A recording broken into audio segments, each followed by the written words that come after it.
ప్రభుత్వ పాఠశాలలు విద్య అందించే అవకాశం ఈరోజు దేశంలో 100% మనం చేరుకోగలిగాం. 100% ప్రజలు విద్య నేర్చుకున్నారా అంటే నేను చెప్పలేను, కానీ 100% ఈ దేశంలో అన్ని ప్రాంతాలకు ప్రభుత్వ విద్యా వ్యవస్థ వ్యాపించింది.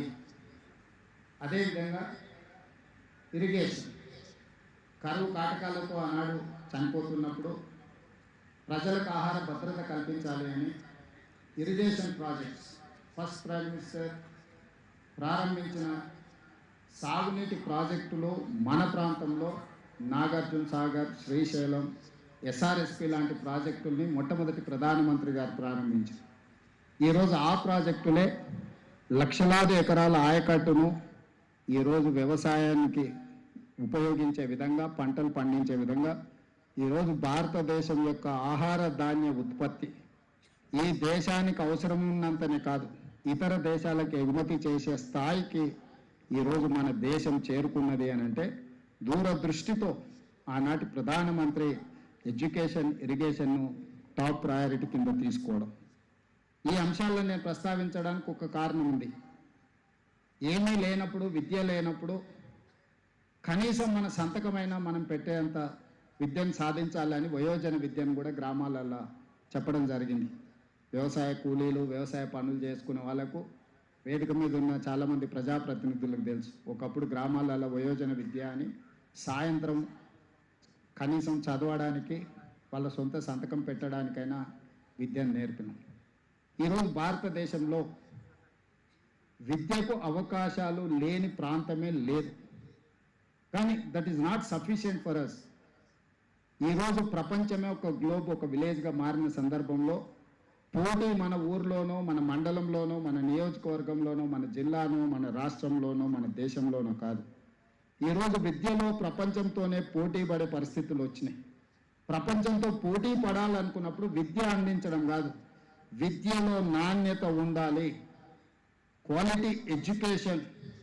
అదేవిధంగా ఏఐ తుఫాన్ వస్తున్నది, ఏఐ సునామీలాగా వచ్చి వేలాది లక్షలాది మంది వైట్ కాలర్ జాబ్లు పోతున్నాయి అని చెప్పి రోజు పేపర్లలో, టీవీలలో చూస్తున్నాం.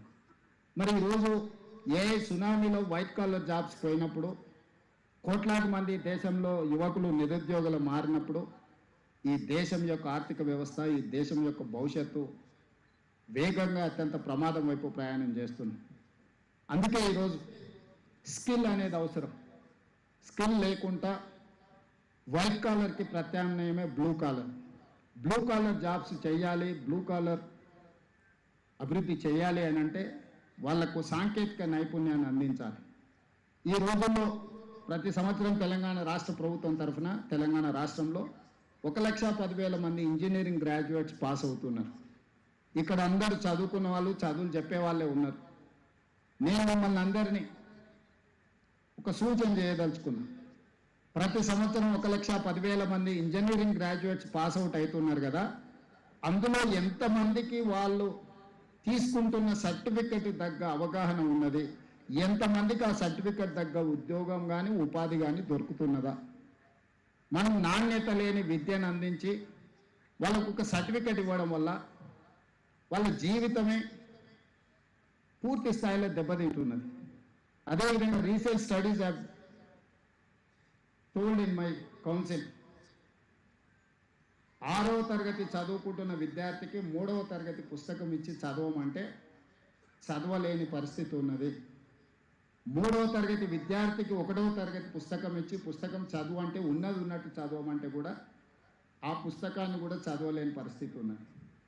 తరగతులు పెరుగుతున్నాయి, సర్టిఫికెట్లు ఇస్తున్నాము, కానీ మన విద్య యొక్క నాణ్యత ప్రమాణాలు తగ్గుతూ పోతూ ఉన్నాయి.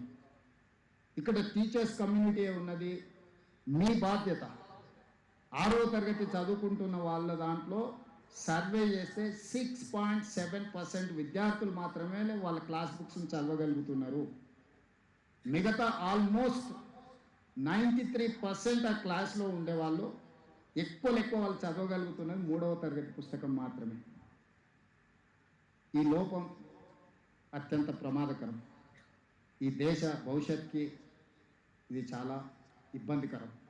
అందుకే ఈనాడు గవర్నమెంట్ స్కూల్స్లో, ప్రైవేట్ స్కూల్స్లో నా విజ్ఞప్తి ఒకటే, ఈరోజు ప్రైవేట్ స్కూల్లో ఐ డోంట్ నో మరి ఏవిఎన్ గారు కానీ ఇక్కడ ఉన్న ప్రైవేట్ స్కూల్స్ ప్రయాణం ఒక స్టూడెంట్ మీద ఎంత ఫీజు తీసుకుంటున్నారో నాకు తెలియదు. మేబీ 3000 4000 ఛార్జ్ చేసినా కూడా 50,000 లోపే ఒక విద్యార్థి మీద ఖర్చు అవుతుంది. కానీ నా ప్రభుత్వంలో ఒక విద్యార్థి మీద పెడుతున్న ఖర్చుని వేదిక మీద ఉన్న ప్రజాప్రతినిధితో పాటు ఇక్కడ ఉన్న టీచర్లతో పంచుకోవాలనుకుంటున్నాను. ప్రతి ఒక్క విద్యార్థి మీద రాష్ట్ర ప్రభుత్వం 1,08,000 రూపాయలు ఖర్చు పెడుతున్నాం. ఈరోజు మేము 1,08,000 రూపాయలు ఖర్చు పెట్టిన ఒక విద్యార్థి 6వ తరగతిలో చదువుకుంటూ 6వ తరగతిలో ఉంటూ 3వ తరగతి పుస్తకం చదవలేకపోతుండు. 1,08,000 ఒక స్టూడెంట్ మీద ఖర్చు అనేది ఇట్ ఈస్ హ్యూజ్. ఈ క్యాలిక్యులేషన్లు మనం ఎవ్వరం లెక్కించడం లేదు. ప్రభుత్వము విద్య మీద అత్యధికంగా ఖర్చు పెడుతుంది. ఇయర్ దాదాపుగా 27,000 కోట్ల బడ్జెట్లో కేటాయించినాం. మన బడ్జెట్లో 8.3% మన బడ్జెట్లో ఖర్చు పెడితే నిజంగా నాణ్యత కలిగిన విద్యను అందించలేకపోవడం అనేది. రెండవది, ఈరోజు తల్లిదండ్రులు 2 సంవత్సరాలు కాకుండే పిల్లల్ని పాఠశాలకు పంపించాలని, పిల్లల్ని చదివించాలని ప్రయత్నం చేస్తున్నాం. ప్రభుత్వ పాఠశాలల్లో నర్సరీ, ఎల్కేజీ, యూకేజీ వ్యవస్థ లేదు. 5 సంవత్సరాలు నిండిన తర్వాత 1వ తరగతి నుంచే చేర్చుకుంటామంటుంది. ఉపాధి హామీ కూలీల నుంచి కార్మికుల వరకు పిల్లల్ని నర్సరీ, ఎల్కేజీ, యూకేజీ విద్యకు పంపించాలన్న తాపత్రయంలో ప్రైవేట్ స్కూల్స్ వైపు, ప్రైవేట్ విద్యా సంస్థల వైపు వాళ్ళు ప్రయాణం చేస్తున్నారు. నేను తప్పు పట్టట్లేదు, కానీ ప్రభుత్వం విఫలం చెందడం వల్లనే వాళ్ళు ప్రైవేట్ స్కూల్స్ వైపు వెళ్తున్నారు. అందుకే ఈ సంవత్సరం నుంచి గవర్నమెంట్ స్కూల్స్లో నర్సరీ, ఎల్కేజీ, యూకేజీని కూడా ఇప్పుడు రాష్ట్ర ప్రభుత్వము ప్రవేశపెడుతుంది. వచ్చే అకాడమిక్ ఇయర్ నుంచి నేను నర్సరీ, ఎల్కేజీ, యూకేజీలో పేద పిల్లల్ని ప్రభుత్వ పాఠశాలలకు తేకపోతే 3 సంవత్సరాలు ప్రైవేట్ స్కూల్లో చదువుకున్న తర్వాత 4వ సంవత్సరం మళ్ళీ ప్రభుత్వ పాఠశాలలు చేరడం అనేది జరగదు. ఈరోజు నాకు కొన్ని స్కూళ్ళల్లో 9 మంది టీచర్లు ఉంటే 5 మంది స్టూడెంట్స్. ఈ 9 మంది టీచర్లు ఎవరికి చదువు చెప్పాలి? 5 మంది స్టూడెంట్స్కి. వాళ్ళు వంతుల వారీగా పెట్టుకుంటే వాళ్ళకి 15 రోజులకు ఒకసారి వస్తుంది డ్యూటీ. అన్ని సంతకాలు ఒకడే పెడుతుండు, ఏదో నడిచిపోతుంది. అది వాళ్ళ తప్పు కాదు, సొసైటీ యొక్క తప్పు. మనం దాని మీద ఫోకస్ చేయకపోవడం వల్ల ఈరోజు ఇంకా కొంచెం స్టాటిస్టిక్స్ నేను ఇవ్వదలుచుకున్నాను. రాష్ట్ర ప్రభుత్వ ఆధ్వర్యంలో 26,000 పాఠశాలలు ఉన్నాయి. 26,000 పాఠశాలలు నా దగ్గర ఉంటే నా దగ్గర ఉన్నది 18 లక్షల మంది విద్యార్థులు. అదే ప్రైవేట్లో 11,000 పాఠశాలలు ఉంటే 33 లక్షల మంది విద్యార్థులు ఉండు. మరి ప్రైవేట్లో 11,000 స్కూళ్ళల్లో 33 లక్షల మంది విద్యార్థులు ఎట్లుంటారు? ప్రభుత్వంలో 26,000 పాఠశాలలు ఉంటే నా దగ్గర 18 లక్షల స్టూడెంట్స్ మాత్రమే ఎందుకున్నారు? ఈరోజు ప్రజాప్రతినిధులు అందరం, వేదిక మీద ఉన్న పెద్దలందరూ, యువమిత్రులు అందరూ ఆలోచన చేయాలి. మనం ఎక్కడ సమాజము, ఎక్కడ విఫలం చెందినము, ఎక్కడ ఎడ్యుకేషన్ సిస్టమ్ డిరేల్ అయింది, ఎక్కడ ప్రజాప్రతినిధులుగా మనము కొన్ని కఠినమైన నిర్ణయాలు తీసుకోవాల్సిన అవసరం ఉన్నది. రాజకీయాలకు అతీతంగా ఇది ఆలోచన చేయాల్సిన సందర్భం. ఈ వేదికను చూసినాం, నాకు సంతోషమైంది. కనీసం కొంత క్వాలిటీ డిస్కషన్, డిబేట్, కనీసం మనసులో ఉన్న ఆలోచనలను పంచుకుంటే కేంద్ర ప్రభుత్వంలో ఉన్న పెద్దలు కానీ, ప్రజాప్రతినిధులు కానీ ఎక్కడో ఒక దగ్గర ఈ సిస్టమ్ని ఎంపవర్ చేయడానికి మాట్లాడతారని నేను భావిస్తున్నాను. ఈరోజు మనందరం ఆలోచన చేయాలి, సమాజం కూర్చొని ఆలోచన చేయాలి.